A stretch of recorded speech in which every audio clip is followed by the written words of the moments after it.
तुला राग असह्य होतो ना, आणि इतका अनावर होतो की समोरच्याला काय करू आणि काय नको असं वाटतं, आणि मग तू सरळ कुठलाही विचार न करता बोलत सुटतोस. हो ना? पण हा राग म्हणजे तू स्वतःच स्वतःभोवती लावलेली आग आहे, हे तुला ठाऊक आहे का? अरे याने समोरच्याचं नुकसान होत नाही, तर सर्वस्वी तुझं नुकसान होतं. त्यामुळे आता ह्या भडाग्नीवर नियंत्रण कसं प्राप्त करायचं ते सांगतो. शांतपणे. तू रागात असतोस त्यावेळी तू सर्वात अविचारी असतोस, म्हणून तू त्या आवेशात हवं नको ते बोलतोस, आणि बोललेला शब्द हा कधीच परत घेता येत नाही.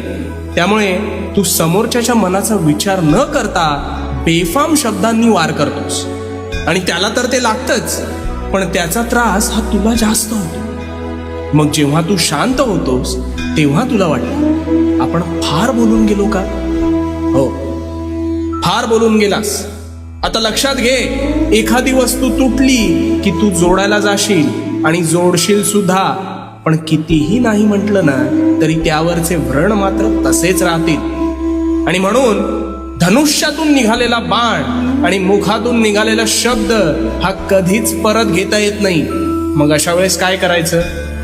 अशा वेळेस काय करायचं तर डोक्यावर बर्फ ठेवायचा. गरम वस्तूला हात लागला की हात भाजतो, आणि मग वाटतं की आपण अविचारीपणा केला का? हो, कारण वस्तू थंड झाली असती तर हात भाजला नसता. पण वेळ निघून गेलेली असते आणि हाती जखम जी उमटायची ती उमटलेली असतेच. अगदी तसंच काहीसं रागाचं आहे बघ. राग आला की आधी शांत राहावं, काहीच बोलू नये, दीर्घ श्वास घ्यावे, आणि त्याने राग शांत होण्यास मदत होते. आणि मग समोरच्याला शांतपणे आपले मुद्दे पटवून द्यावे. आता तू प्रामाणिक असशील तर त्यालाच खजील झाल्यासारखं होईल बघ. इथेच तू जिंकतोस. प्रत्येक परिस्थिती शांतपणे हाताळणं हीच तुझी खरी सत्व परीक्षा आहे. आणि लक्षात ठेव, रागामुळे तुझंच मानसिक आणि शारीरिक संतुलन बिघडतं. आणि या कलियुगात राग धरून ठेवू नकोस रे. समोरच्याला माफ करण्यात सुद्धा मोठं काळीज लागतं. गोष्टी सोडून द्यायला शिक.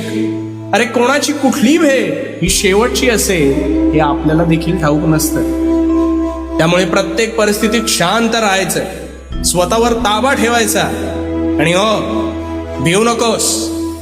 भिवू नकोस, कारण मी तुझ्या पाठीशी आहे. भिवू नकोस, मी तुझ्या पाठीशी आहे.